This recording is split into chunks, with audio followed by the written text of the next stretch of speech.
Estamos chegando com o Cara a Cara com o BG deste sábado. Vamos falar da noite natalense, dos programas de rádio, da publicidade, das principais bandas, de casos pitorescos. Vamos papear hoje com o grande Tertuliano Pinheiro, o Big Terto. TP, satisfação recebê-lo. Satisfação é minha, um prazer enorme. Parabéns pela linha do programa, parabéns pela ideia do programa. É um programa extremamente criativo que resgata um pouco a história da nossa cidade. É justamente isso que vamos fazer com você. Vamos embora. Resgate histórico. Vamos embora. TP, você é adolescente inquieto, metido a músico. Metido a músico. Metido a músico e de repente se vê na líder da audiência do Rádio AM Natal, a AM Nordeste. Como é que isso aconteceu? Muito bem. Eu veraneava na Ridinha, quase não sai. Que era a principal praia, né? Que era a principal praia, era o Pirangi de hoje. O que é que se fazia na Ridinha naquela época? Naquela época se jogava voleibol e futebol ao lado do Ridinha Clube. Tinha as festas do Ridinha Clube, que eram festas apoteóticas, monumentais. Tinha a festa do Caju. Você é ansioso por natureza, não me permitiu eu chegar lá, mas tinha a festa do Caju, que era o grande momento, né? E naquela época as pessoas da cidade conviviam na Ridinha, circulavam pela Ridinha. E João Filinto, né, irmão de Filinto Rodrigues, tio de Filintinho, me via muito. Eu tinha recém-chegado do Rio, vivia muito entre Natal e Rio, até porque eu tenho família, primos, tios, tinha, né, no Rio, alguns já faleceram, enfim. E eu tinha chegado, eu vivia com discos debaixo do braço, discos de vinil, não existia CD. Você gostava de rock, né? Sempre gostei. Roqueiro? Sim, bitomaníaco juramentado, primeiro ponto. A partir daí eu sou igual ao futebol. Primeiro Pelé, depois a gente começa a conversar sobre o resto. Música, mesma coisa. Primeiro Beatles, depois a gente começa a falar sobre as demais bandas e músicos e cantores e artistas como um todo. Muito bem, eu vivia com discos debaixo do braço, eu e alguns amigos e tal.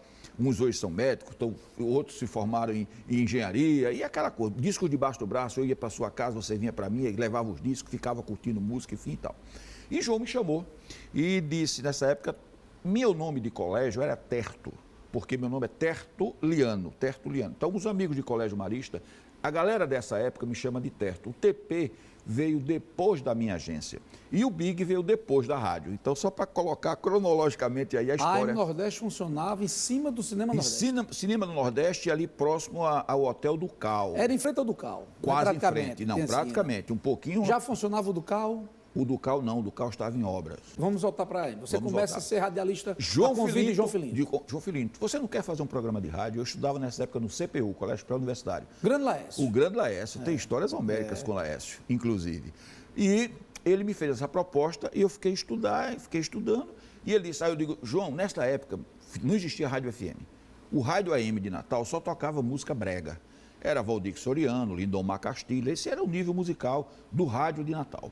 E eu digo, João, eu só vou se eu for fazer uma coisa diferente, se você me der a liberdade de poder fazer o que eu gosto. Ele disse, é por isso que eu quero que você faça.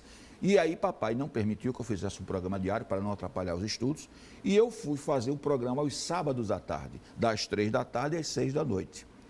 E quem começou comigo a fazer a pré-produção do meu programa foi Sérgio Monte, sobrinho de Donivaldo, porque estudava comigo. E Sérgio era um curtidor de música como eu. Então o Sérgio não queria nem ver microfone na frente, produzia comigo os discos e as músicas que tocávamos no programa. Os discos eram nossos e de alguns amigos. Eu tinha uma discoteca, sempre tive uma discoteca muito boa, né, de vinil, e eu levava o disco para a rádio, o Sérgio também, a gente fazia a programação. E esse programa começou, foi uma explosão. Até hoje tem pessoas que me chamam de Big. Por quê? Porque foi um êxito. Quanto tempo, TP? Que eu fiz o programa na Rádio Nordeste, isso eu tinha 16 a 17 anos de idade, 16 anos de idade, mais ou menos. Eu fazia primeiro ano científico. Ficou no ar quanto tempo? Um ano. De um ano, eu fui convidado pro Silvino Sinedino para ir para a Rádio Poti. Uma história engraçada com Rita Lee. Tem várias. Com Chico Miséria, né? Tem. É verdade? É verdade. Ela foi bater lá? Foi bater lá, todo mundo sabe disso, né? As pessoas da época, evidentemente, né, Bruno? Chico era um fã número 1 do meu programa, eu gostava mais de Chico. Chico era um cara que se voltava para a cultura 25 horas do dia, né? Era um cara que vivia a cultura, que vivia a arte. Ele, inclusive, tinha uma loja de arte ali, de roupa, próximo ao Cinema Rio Grande, ali na Deodoro, né? E Chico era muito amigo de Rita Lee, muito amigo de Gilberto Gil. Era amigo de vários de Fagner, dessa galera toda. E Rita Lee veio fazer um show em Natal, ela estava vindo de Salvador, tinha feito um show lá no meio da corrida da semana, veio para Natal. No sábado, chegou aqui à tardinha, por coincidência, no horário de praticamente começar meu programa, e ela fazia o show no dia seguinte, no domingo, no Palácio dos Esportes. E Quando o Chico, né, ela entra no carro de Chico, junto com Mônica Lisboa, que era empresária dela, e Lima Arcute, baixista, enfim. E ele entra no carro de Chico e Chico, pá, bota no meu programa. E eu estava a 1000 por hora. Aí ela disse, que coisa, quem é esse cara? Quem é esse garoto aí, não sei o quê? Aí Chico passou o recibo, né? É um amigo meu, é big, é um garotão, tem 16 anos de idade, o cara, ela é genial, eu estou adorando esse programa, eu quero ir lá. Isso no decorrer do aeroporto de Parnamirim até o Hotel Samburá, que ela era hóspede do Hotel Samburá. Ela estava hospedada no Hotel Samburá, que era ali na Cidade Alta de Firmino Moura, perto também da Rádio Nordeste. Atrás onde hoje é Riachuelo. Exatamente. Muito bem, Bruno. E aí, quando ela chega no hotel, não existia celular. Hoje o cara ligaria do aeroporto, do caminho do carro, não existia celular. Quando chegaram no hotel, ligaram do fixo para o fixo da rádio. E eu estava no programa, e aí eu vi, foi o técnico de som fazendo assim com a mão, né? E aí eu me levanto, disse, o que é que houve? Eu disse, urgente aqui o pessoal de Rita Lee. Disse, como é? Eu disse, é. Peguei o telefone. Aí era a Mônica Lisboa. Disse, é Big Teto? Eu digo, sim, pois não. É, eu sou Mônica Lisboa, empresária Rita Lee. Olha, ela adorou o seu programa, está indo para aí. Aí eu, claro que eu não acreditei. Eu digo, como é a história, minha senhora? Aí Chico toma o telefone. É verdade, Big, é verdade. Estamos indo para aí, pode anunciar. Aí, Bruno. Aí você toma anunciar. Aí eu pego anunciar. Daqui a pouco, Rita Lee aqui. Daqui a pouco, Rita Lee. Cara, foi uma loucura. A maior cantora do Brasil. Não, aí foi loucura. Pega Ovelha Negra, pede Agora Só Falta Você. Era uma música atrás da outra e daqui a pouco Rita Lee. E a Rita chegou. Aqui, e daqui a pouco, rapaz, com 15 minutos, 20 minutos, pá. Só que, quando eu comecei a anunciar, os doidos de Natal que estavam ali por perto começaram a ir para baixo da rádio. E entrar na rádio. E dentro, quando o estúdio, Bruno, estava de um jeito que você não conseguia respirar de gente. Lá embaixo, lotando. E eu comecei a me preocupar. Eu sempre fui um garoto assim, meio inquieto, mas responsável. Eu nunca fui porra louca. Eu vi aquele cenário, me bateu a intuição, eu digo, pô, vou chamar a polícia para controlar, não era a polícia. Chamou a Rádio Patrulha. Chamei a Rádio Patrulha. 190, liguei para a chegou uma rural, Rádio Patrulha, aí o sargento se apresentou, né? Aí eu digo, sargento, a situação é essa aqui, me ajude aqui, porque a cantora vai chegar aí, lá vai e tal. E terminou a Rádio Patrulha dando apoio à Rita Lee, para a Rita Lee entrar, porque foi um mundo de gente cercou. Bruno, tinha umas 500 pessoas ali embaixo. E Rita foi? Rita entrou no horário. E aí eu disse para o sargento, pelo amor de Deus, não entra mais ninguém. Disse, pode deixar não e não ninguém. Entra mais ninguém. Nisso, o que aconteceu? João Ururaí, que era o superintendente da Rádio Nordeste, Babá, o filho dele, Dadal, o filho dele, querido Dadal, morre de rir com essa história. E João Ururaí era o superintendente da rádio, nesta época, da Rádio Nordeste. Quando escuta eu fazendo os agradecimentos à Polícia Militar, eu tinha que agradecer, a polícia foi extremamente gentil, né? Não era papel dela, mas os caras estavam lá dando apoio, a gente não esperava, foi tudo de improviso, fosse coisa programada, chamaria segurança, mas não tinha como fazer nada disso. E eu fui agradecendo e João Ururaí ficou preocupadíssimo. Polícia, o que é que está vendo? E correu para a rádio. Quando o Jururaí chega com a capanga que ele usava debaixo do braço, que bota o pé na rádio, o sargentão disse, aqui não entra mais ninguém. Barrou o diretor. Barrou o diretor, o superintendente da rádio. TP, você foi sucesso até hoje, várias pessoas narram suas histórias na rádio. Uhum. Diz que era um grande programa. No final dos anos 70 e início dos anos 80, quem eram as grandes bandas do Rio Grande do Norte, da Grande Natal? A maior delas, Impacto 5, que eu tive o prazer de produzir. Foi tudo isso mesmo, Impacto 5? Um pouco mais. Estourou no Brasil? Um pouco mais. Depois virou Flor de Cactos e estourou no Brasil inteiro. Só para você ter uma ideia, os músicos do Impacto 5, Neguinho Batera já tocou com Gil, com Caetano, só com a nata da música brasileira. Hoje toca numa banda de jazz no Rio de Janeiro, já mora lá há mais de 40 anos. Chico Guedes já tocou com Geraldo Azevedo, com Fagner, com todo mundo. Há 28 anos é o músico e arranjador de Zé Ramalho. Zé Ramalho. Homem de confiança de Zé Ramalho. O homem de confiança de Zé Ramalho. São artistas daqui, pessoas daqui que ninguém conhece, ninguém valoriza. Natal, tudo era do Impacto 5. Natal tem uma particularidade, Bruno, não costuma valorizar as suas pérolas. Chico Guedes é daqui. Joca Costa, meu Deus, foi colocado como um dos maiores músicos do país. Não, internacional. Robertinho do Recife, músico de Fagner, aquele que fez aquele solo de revelação. Mas Robertinho tocou no Impacto 5? Não, mas Robertinho chegou a me dizer, Joca está entre os 3 melhores guitarristas do Brasil. Robertinho do Recife, me disse no Rio, tomando chopp comigo. Quer dizer, Joca era uma fera, um fenômeno. Era guitarrista do Impacto 5. Mingo Araújo toca com os maiores músicos do Brasil e toca com os maiores músicos do mundo. Mingo Araújo tocou com Paul Simon durante 10 anos. Gravou com James Taylor, gravou com grandes nomes que eram artistas que todos nós curtimos na época da Redinha. Mingo Araújo se divide entre Brasil e Estados Unidos hoje. É daqui de Natal. Né? Quer dizer, então são esses músicos que fizeram a diferença. E o Sugêneres? Né? O Sugêneres era uma banda que hoje, inclusive, moram em Natal os 3 irmãos, Romário, que era o top, era o tecladista, o vocalista, era um avião, né? Romário, que morou muito tempo em São Paulo, Ronaldo, Paulo, o baixista, os três hoje moram em Natal. Rogério, parece que mora em São Paulo, e Beto, o baterista, também mora em São Paulo, tocando com músicos lá, enfim. E fizeram muito sucesso. Fizeram muito sucesso, era uma banda extraordinária. Tinha mais, nessa época, final dos anos 70, anos 80, mais alguma banda de destaque, TP? Eu me resumiria a Impacto 5 e Sui Generis, indiscutivelmente. Né? Tinham outras bandas, mas não do nível, né? O Impacto 5 acima. Depois eu canto Calismo, né? Aí é isso. Modos Viventes, que já foi... Por exemplo, você falou do Impacto 5 na época das campanhas políticas. Aí já era até ouvindo que montou outros caras e tal. Você tinha da época do ABC, que a Domingueira do ABC era o grande momento da cidade. Isso nos anos 70. Quer dizer, Natal tinha uma referência. A ABC aonde hoje é a CCAB Petrópolis. Onde hoje é o CCAB Petrópolis. Isso. Nos anos 80, quando a Domingueira do ABC acabou, devido à venda da sede para a construção daquele cenário lá de Morro Branco, onde era aquele edifício Michele, enfim, hoje, né? Quer dizer, ali, quando fechou o ABC, aí o Impacto 5 foi para o Aeroclube, e aí foi uma explosão, aí sim, os anos 80, aí já era da E lotava o Aeroclube todo domingo. Lotava. E veio a patinação do Aeroclube. Veio a patinação do Aeroclube, enfim, né? E o Sui Generis fazia a Assen e fazia também o América. Então era uma briga. Que a Assen era o grande clube social. Que era o daqui, grande clube social daqui. O ABC, para quem mora hoje nas redondezas, o campo do ABC é onde é o INCRA hoje. Isso. E a sede do clube é onde hoje é o edifício Michele. Em frente à escola Maple. Perfeitamente, em Morro Branco. Em Morro Branco. Em Morro Branco. Antes, lá no final da Avenida, na Xavier da Silveira. Exatamente. Isso muito antes da era Frasqueirão. Né? E aí o Aero bombou com o Sui Generis, foi? Não, o Aero com Impacto 5. Impacto 5. E nesta época, eu inclusive era Fernando Luna, teclado e vocal, Etelvino, teclado, Joca Costa ainda era Chagas, o guitarrista. Só monstro. Era, uma parte já tinha ido embora e era só monstro, realmente. E onde é que entra você na vida dos Alves? Como é que você se insere na campanha de 82 como publicitário? Onde é que surge isso? Tá, minha veia de comunicação, eu acho que... Vamos fazer o seguinte? Pois não.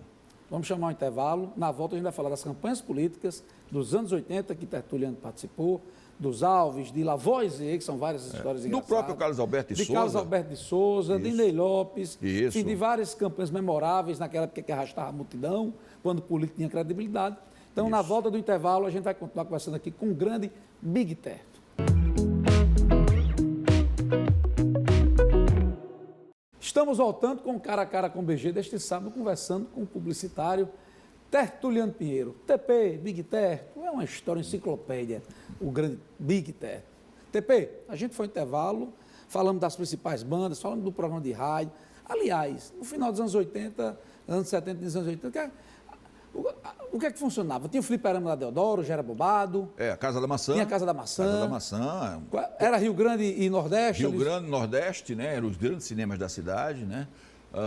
Você tinha o Bem Me Quer na Praia dos Artistas. Era, né? Todo domingo, né? Todo domingo. Quem me quer? Quem me quer. O Bem Me Quer não, quem me quer. Então você pegava seu carrinho, descia para a praia, parava e ficava lá, paquera rolando, enfim e tal. As meninas da cidade circulavam por lá. E aonde é que surge a publicidade na sua vida?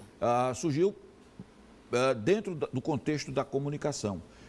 Eu estava já na rádio, da Nordeste eu fui para Poti, de Poti escrevi um pouco sobre música no Diário Natal, uma vez por semana, se eu não me engano, às vezes, era quinzenalmente, lançamento de disco, essa coisa toda. E aí, Carlos Alberto de Souza, eu tinha na época da rádio, Poti eu tinha uns 18 anos, 19. Era da Cabugi, né? Ele era o diretor artístico da Rádio Cabugi. Deputado estadual já? Já deputado estadual. E aí, um belo dia, ele bate a casa do meu pai, na Prudente Moraes, sem avisar, na época não tinha celular, como eu falei anteriormente. Aí, toca o telefone, era o dito cujo, Carlos Alberto Souza, ao vivo e em cores. Aí eu digo, puxa vida, Carlos, que prazer aqui, venho conversar com você, cara. Bora, vamos conversar. Aí sentamos, tomamos um café, batemos um papo. Ele disse, eu quero saber o seguinte, eu quero levar para a Rádio Cabugi, eu quero que você faça o que você faz na Rádio Poti lá. Agora eu só preciso de uma coisa, porque na Rádio Poti é a mesma coisa, uma vez por semana. Eu quero que você faça diário. Eu digo, aí eu disse, papai não vai te permitir. Porque eu já estava segundo para terceiro ano do CPU. No velho CPU de guerra? No velho CPU de guerra, quando fundei a banda CPU Som, que também é outra história que tem bacana. Você fez uma banda no CPU? No CPU, foi um sucesso. Eu e Dinarte Júnior. Se vocês tocavam e não assistiam a aula, era? Era, por aí. Era por aí. A banda era eu, de baixo, Dinarte Júnior. Dinarte Júnior tinha chegado dos Estados Unidos. Quem dava as notas das provas eram as apresentações. Tinha um bandido. Tinha Dinarte Júnior, que era o dono das escolas físicas, o pai dele era o dono da escola física, que era dono do Saravá, ali na Praia do Meio. Grande Saravá. Grande Saravá, que era um bar, né, tradicional, mais da turma Mas era muito conhecido. Era muito conhecido. E Regina é uma carioca que tocava guitarra, e Haroldo, um tecladista. Então montamos a banda. Por quê? Porque Júnior, vez por outra, me chamava, vamos ficar tocando lá no Saravá, porque lá o Saravá tinha instrumento, tinha tudo. E os músicos, quando terminavam o ensaio, a gente assumia. Olha, eu conhecendo os alunos do CPU, até porque eu tive uma passagem por lá, eu imagino que, de repente, todos os alunos viraram músicos. É o final da história. É o final da nossa sala de aula. E foi aí que acabou a banda. A banda começou a fazer um sucesso, Bruno, extraordinário. Vou chegar lá. Aí começamos a brincar e começamos uma banda. Aí eu digo, CPU Som. Aí começamos e fomos dar entrevista, essa coisa toda, e a banda foi aparecer, e começamos a tocar, tocamos João Pessoa, rapaz, foi um sucesso. E Laércio ficou, claro, nas nuvens, super feliz, que a banda, maior sucesso, dando entrevista, falando da escola, a escola realmente era renomada. Representando bem a escola, e Laércio começa a nos proporcionar algumas regalias. Por exemplo, de ensaio da banda, a gente estava dispensado da aula. Consequentemente, todos os ensaios eram na hora da aula, claro. E a banda começou a crescer, porque começaram as adesões dos amigos. Rapaz, me leva para a banda, não sei o que e tal. E a gente foi inserindo gente. E aí, Bruno, teve um dia que aula de Laércio, professor Laércio, que era um craque, né? Tinha uns 40 alunos na sala, Laércio entra, nesse dia tinha uns 10 só, uns 30. Dá na banda. Aí Laércio disse, o que é que está vendo aqui? Eu disse, como? Cadê os... Todo mundo ensaiando. Mas todo mundo. Renato Tício Dantas, que foi até presidente da Câmara, vereador, era meio visado por Laércio, porque Renato já era agitado naquela época, já aprontava, né? E cadê Renato? Está na banda, tocando o quê? Pandeiro.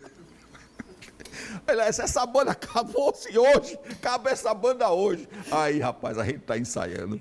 E o resto da galera, todo tomando cerveja, o carro para, era Laércio. Volta todo mundo. Todo mundo.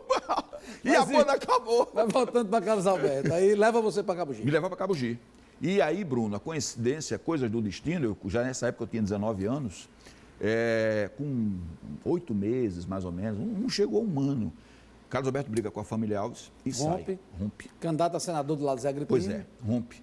E aí, Zé Goba Alves, doutor Goba, foi meu padrinho, inclusive, de casamento, pai de Ricardo, me chama com Zé Roberto Alves, e ele olha para mim, ele me chamava Tertuliano. Ele nunca me chamou de Big, não. Aí ele disse, Tertuliano, você aceita a direção artística da rádio? Bruno, responsabilidade. 20 anos, 20 anos incompletos. Responsabilidade do tamanho do mundo. A Rádio Cabugi era o grande veículo de comunicação. Você topou e... Eu parei no ar, eu disse, meu amigo, que bomba, né? Aí foi quando eu deixei o programa de rádio, né? Aí eu passei na Rádio Cabugi no ar 2 anos, no máximo. E virou diretor artístico. E virei diretor artístico com 19. Fui o diretor artístico mais jovem do Brasil. Cheguei a dar entrevistas. Saiu uma matéria uma vez, parece que foi no JB, ou foi no Última Hora, não sei, falando sobre minha juventude. E aí começa a sua aproximação com a família. Aí sim, aí começa. E aí aparece a publicidade. Mas voltando para a rádio, só para concluir, Bruno, e aí foi quando eu assumi a Rádio Cabugi, aí sim, como diretor artístico eu fiquei 6 anos, e um belo dia, um anunciante daqueles que era amigo de Agnello Alves, me vai lá, procura Agnello e pede, aí me chama Agnello, olha, Big, Agnello me chamava de Big, faça aí um texto para a gente divulgar aqui o produto, que eu nem lembro o que era mais. Aí eu depois não, aí subi, fiz o texto, máquina de escrever, não existia máquina de computador, nada disso, e desci. Aí quando eu desci, ele pegou o texto, olhou para a minha cara, disse, foi você que fez, não foi? Eu disse, foi. Aí ele parou, olhou, aí ele disse, o que é que você está fazendo aqui na rádio? Eu disse, como assim? Você tem que fazer a propaganda. Foi aí que me despertou, eu comecei, Zé Roberto Alves também me incentivou muito, porque a rádio também era carente de anunciantes fora das 2 agências, e eu comecei a levar anúncios para a rádio, comecei a fazer, não levava só, mas criava também, e atendia, fazia o 3 em 1. E aí começou a minha carreira publicitária, para que em 86, 86, Garibaldi prefeito, eu criei a gente. 85, Garibaldi prefeito, mas em 82 você chegou a participar da campanha da Luísa? Participei dentro como diretor artístico da rádio. Certo. Fazíamos E em 85, na de Garibaldi, já como já como publicitário. Algum fato pitoresco dessa campanha? Sim. Garibaldi prefeito. E Garibaldi é aquele estilo, né? Aquela coisa lenta, aquele jeitão dele, aquela coisa bem simplificada, aquele jeitão dele. E nós precisávamos dar um upgrade no final da gestão, né? E eu, na reunião com ele, na casa dele, eu disse, eu criei duas estratégias. Uma era o programa de rádio, né? Que era em rede. Nós gravávamos na rádio 94 FM e transmitia em rede. Eu não lembro o nome do programa. Isso foi muito bom porque ele começou a prestar contas do que fazia. Ele estava fazendo muita obra mesmo. E outra foi a música que eu compus. Foi assim num estalo, Bruno. À noite eu estava em casa tomando uma dose, pegando o violão, brincando e me lembrei de Garibaldi. Eu conhecia toda a história e criei a música. Quando eu cheguei com a música já doido, e eu liguei para ele, fui apresentar na casa dele, estavam presentes ele, a esposa, a dona Denise, Cláudia Merciano e a irmã dele. Cláudia Merciano, pai de Claudinho. E eu pego o violão e passo. Rapaz, ficou todo mundo parado. Aí Garibaldi disse, Tertulano, o que é que você precisa? Não quero. Nessa época nós não tínhamos bons estúdios aqui. Eu digo, eu quero gravar isso no Rio. E aí gravei e voltei com essa música pronta, com os arranjos que o pessoal do Rio colocou. E foi sucesso. Foi uma loucura. E aí eu digo, bom, Garibaldi, prefeito, agora vamos fazer um videoclipe mostrando as suas obras e a música de fundo para passar a emoção que a gente precisa. Isso era novidade? Total, absoluta, né? Novidade total. E você fez o videoclipe? Aí eu fiz o videoclipe, se eu não me engano, com a Imagem Produção, que ficava ali perto da Rua do Pinguinho de Gente, ali subindo, né? E eu fiz o clipe com a imagem e começamos a gravar nas obras e a música. E tem um determinado momento da música que dizia, vem de lá aquele abraço com toda a força do seu coração. A gente vê em tanta realização a prova de quem sabe cumprir sua missão. Me lembro demais desse. Aí eu disse, prefeito, neste momento aqui, eu vou querer que você esteja na rua. Eu tinha uma certa intimidade, eu chamava de você mesmo, que você esteja na rua e que alguém possa abraçá-lo de forma espontânea, natural. Aí ele disse, dá certo, vamos fazer. Eu digo, vamos fazer. Aí marquei, me lembrei que na Cidade da Esperança ele tinha calçado lá. Era o Reduto dos Altos, era isso? Não, mas ele tinha calçado ruas por lá, feito uma escola, enfim. Eu digo, aí montei aqui 2 câmeras, aí botei um carro de som de manhã, lá na cidade, o prefeito visitando a obra, não sei o quê. Aí, evidentemente, juntou gente que menino besta não conta, né? E aí nós saímos. Aí eu no carro com ele, no carro do prefeito, a equipe atrás, o prefeito, lembre-se daquela parte da música, para que... Isso eu ainda fiz uma papagaiada, eu ainda botei dentro do carro, a gente foi ouvindo a música para ele pegar a emoção. Eu botei, era uma fita cassete dentro do carro do prefeito, a gente ouvindo a música. Eu, olha aqui, prefeito, esse momento aqui, eu preciso de que alguém que vai, com certeza alguém vai partir para lhe abraçar, e você segura e dê um abraço assim, daqueles assim, apoteóticos, para essa cena ficar a cena do filme. Pode ir, ele só baixava a cabeça. Vamos para o final, como é que acabou isso? Aí fomos para a Sala da Esperança, começamos aí, soltamos o homem, né? O povo abraçando, aí de repente 2 senhoras, uma com um saco de compra na mão, olha para a outra e disse, é Garibaldi. A outra, é Garibaldi, é Garibaldi, é Garibaldi. É Garibaldi. Ela soltou o saco e partiu para cima de Garibaldi. Quando partiu, joguei para Carlinhos, sabe, Carlinhos Meirelles. Aí Carlinhos já, a mulher pulou esse Garibaldi e aos gritos, Garibaldi. Aí ele abraça a mulher e faz, A emoção extraordinária. Preparou tudo e na hora não teve jeito. Garibaldi, estilo Garibaldi de ser. Estilo Garibaldi a gente tem 1 minuto só. Espontâneo, tem uma história verdadeiro. Que você me contou há muito tempo atrás, se não me falha a memória. Você foi o marqueteiro da campanha de Lavoisier 90, com apoio dos Alves, não foi isso? 90 Garibaldi com Lavoisier candidato ao governo. E eles andavam na rua, né? Andavam na rua. Garibaldi lento e Lavô acelerado. Avó acelerada, abraçando o povo. Não podia ver a mulher, né? Não podia ver a mulher que se atracava. Era impressionante. O Lavoisier era profissional. Aí como foi... E acho que em Macaíba... Como foi homossexual que estava de mulher e de homem? Aí em Macaíba, acho que foi em Macaíba, normalmente eu não lembro. Lavoisier disparava e Garibaldi... Tome beijo mulher, abraço, palminha. Vinha uma mulher, ele se agarrava com a mulher, beijo, abraço e tal, alisava. Que bom lhe ver! Que bom e tal. Quando era um homem... dava umas pancadas nas costas do cabo, lá vou ver Garibaldi, aquela coisa animada e tal, e o povo adorava. As pessoas gostavam do estilo Lavô e Garibaldi. Garibaldi no seu estilo, né? E Lavô no dele, muito mais agressivo, né? No campo extraordinário, enfim. E aí, Lavoisier dispara, e Garibaldi atrás, daqui a pouco, né? Lavou para e volta. Aí Garibaldi... Bem bufino. Meu fino, triste, cabisbaixo, quase renunciando à campanha. Aí Garibaldi olha para ele e disse: Lavoisier, você cansou? Era a final da campanha. Você cansou, Lavoisier? E Lavoisier, preocupadíssimo: não, Garibaldi, acho que eu beijei um homem. E depois você descobriu que era um homossexual, travesti. Que era um né? travesti. É sensacional. E o cara meteu um beijo e lavou morto. Quando vieram um carro, era um macho. E Quase volta- anuncia, quase anuncia. Garibaldi, ainda bem que você cansou, Lavoisier. Essa campanha, Lavoisier rompeu com o sistema Sim. político da família. Zé Agripino foi candidato a governador pelo lado dos Alves e se elegeu Garibaldi senador e ele perdeu. Isso. Mas ainda tinha mais 4 anos de mandato como senador. Né? É bom lembrar também, Bruno, os cases, né, da propaganda, né? Rapidinho, 30 segundos. Rapidinho, que era uma briga de Armazém Pará e Saci, né? E aí a Saci fez uma loja grande e começou a dizer que era grande, que era maior e tal. E o Pará tinha uma loja maior que a da Saci. E aí eu comecei a puxar, botei Lorimar para andar de bicicleta, para dizer que no Pará... Era você muito tinha- boa essa propaganda, né? era um moço Aí extraordinário. depois botei Lorimar andando de moto, aí dizendo: olha, eu estou aqui no setor de tinta, mas vou dar um pulinho ali E no lá setor na de... moto Aí, do- pum, na moto, sabe? Aí eu entrava o locutor: o Pará é tão grande que você tem que... Aí fazia coisa desse tipo. E aí um belo dia me deu um estalo, arranjar um cavalo. E aí, rapaz, chegamos com a produtora e o seu Juca estava na loja. E o Seu Juca na cavalo lá loja. E o Cai, quando a turma entra com o cavalo, esse homem enlouquece.